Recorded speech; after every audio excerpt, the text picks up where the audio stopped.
I have so many questions today.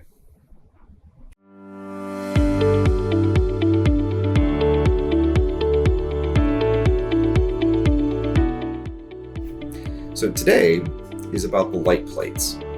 These are the pieces of, I'm going to use acrylic, but pieces of acrylic that sit in front of all of the LEDs on Dr. Theo's face. So his eyebrows and his eyes and mouth and so on.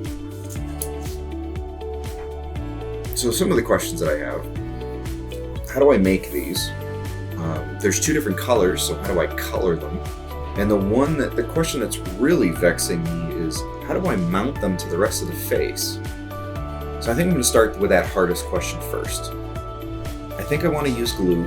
I don't want there to be visible attachment points. I want it to look like they are just floating in front of the LEDs. So my go-to would be CA glue. The last time I tried that on acrylic, it frosted it in a weird way, and I ended up having to clear it up a bit. Now these have to be frosted, so if I could control how that frosting was happening, that would be really cool. I would like do double duty here, but I don't know how to do that. What I suspect happened that first time was as the glue cured, it was off-gassing something. And whatever that something was frosting the acrylic. I'm going to try a test where, with acrylic and CA glue, and put a fan on it. See if some active ventilation avoids that issue. So we'll start there.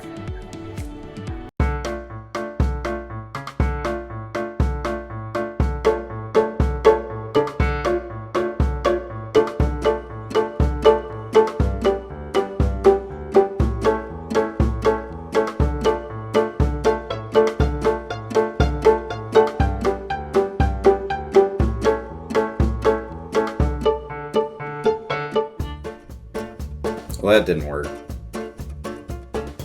Time for science. The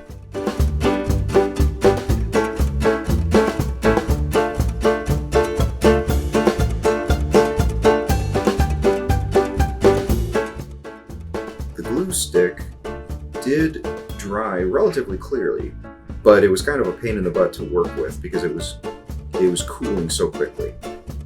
The tester's modeling glue, the plastic cement, also dried fairly clearly. The JB weld did not at all. I think my path forward is going to be the plastic cement. Alright, today is the day. Start drawing out all of the light plates. I've got a piece of clear acrylic that I'm going to use for the red, and I have a piece of cracked acrylic that I'm going to, or actually it's cracked styrene, that I'm going to use for the purple, since that needs a texture. So let's get to it.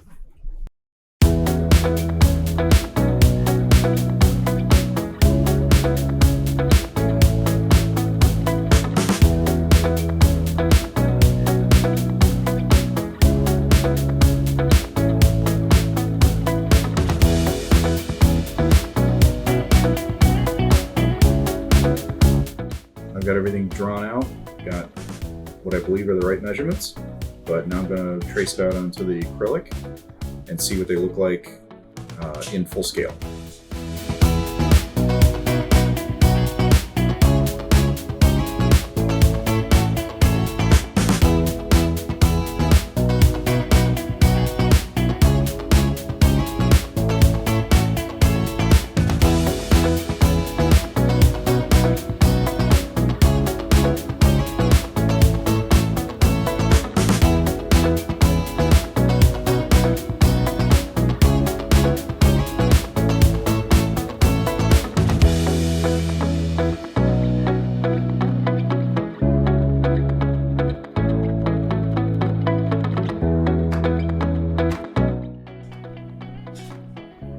Got all the parts drawn out and taped.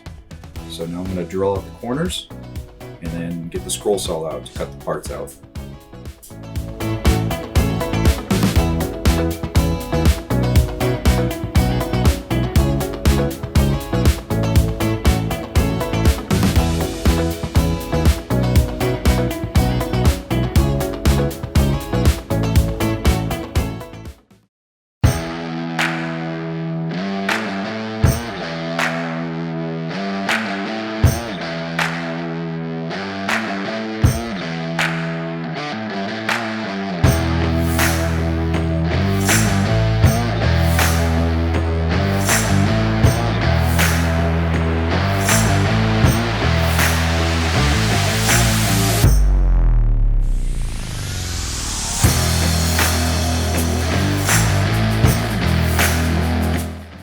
That's what I get for using cheap tape.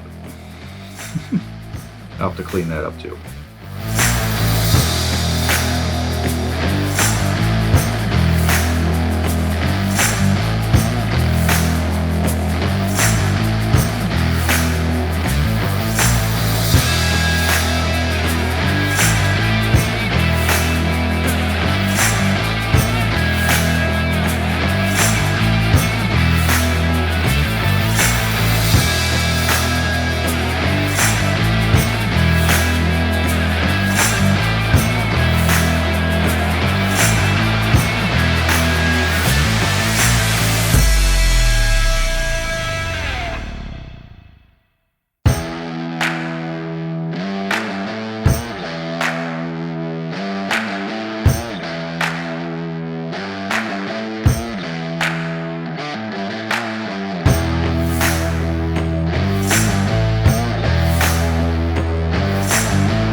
I messed up.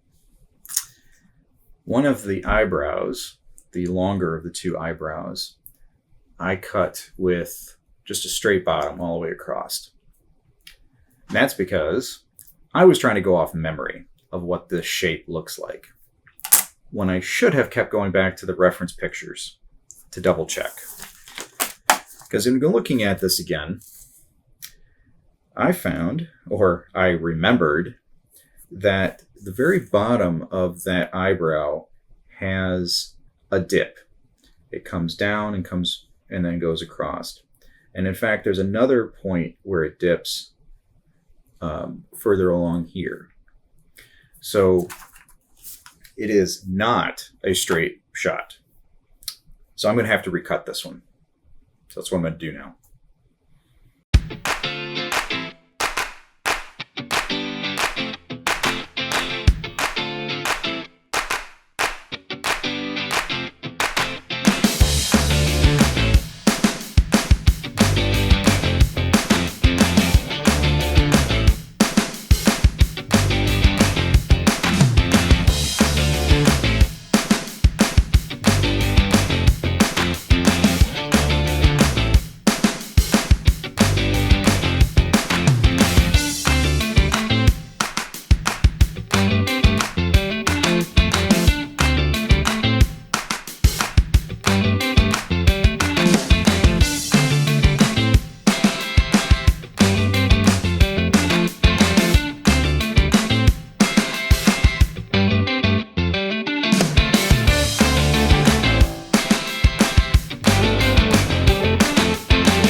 So the next step is to mount these pieces onto the face.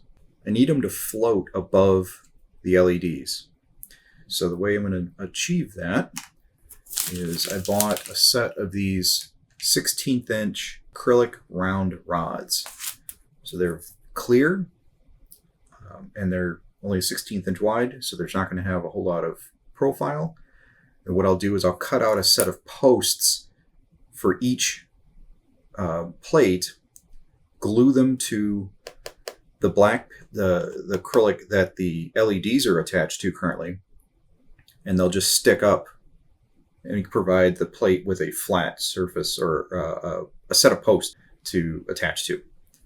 The posts need to raise the plates above the LEDs, but they can't go above this riser because then it would interfere with the piece of acrylic that's going to sit down on front or on top of this. So the magic number seems to be 10 millimeters for each post to come up.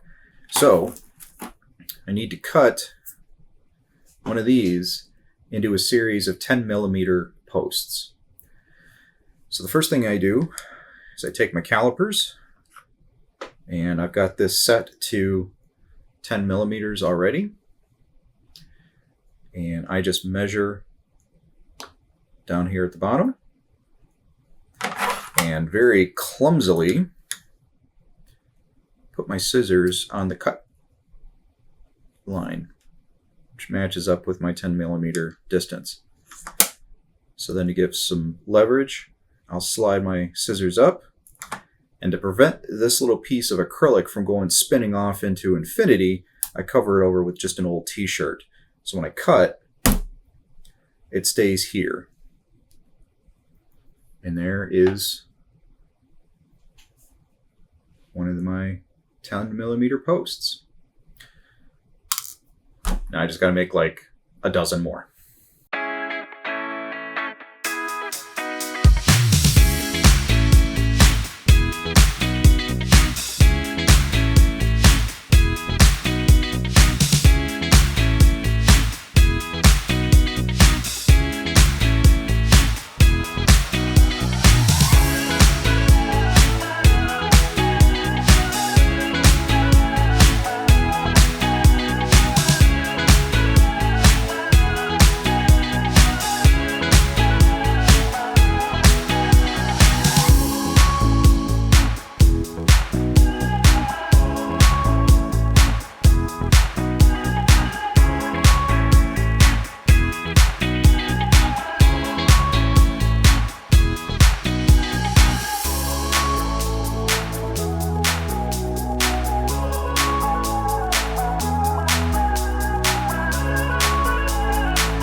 At least 10 minutes earlier, I spent some time trying to fine-tune the lighting sequence. My original version just felt a little bit too abrupt, so version 2 tries to smooth out the transitions between the red and the purple lights. To test these, I recorded the opening monologue and then played it back using both the original and the new logic. So let's see how they stack up. The year is 1987, and NASA launches the last of America's deep space probes. In a freak mishap, Ranger 3 and its pilot, Captain William Buck Rogers, are blown out of their trajectory into an orbit which freezes his life support systems and returns Buck Rogers to Earth 500 years later. I think I managed to get it closer to the show, but it's not 100% yet. The upside is the Lumi drive makes it crazy easy to make changes and tweaks to the lighting sequence, so I can always take another crack at this later. For now, though, I think it's good enough. Putting it all together. The year is 1997, and NASA launches the last of its deep space probes. I cannot remember the rest of the opening monologue. Well, another milestone. I have two major things left to do with Dr. Theo.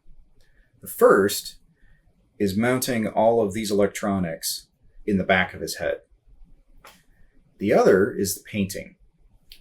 Theo on the show is kind of like this I don't know, would you say like a metallic olive drab green.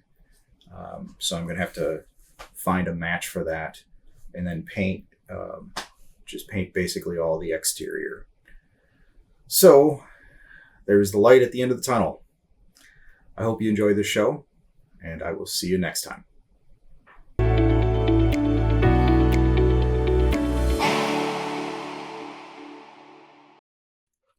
Where in the heck is the start of this roll?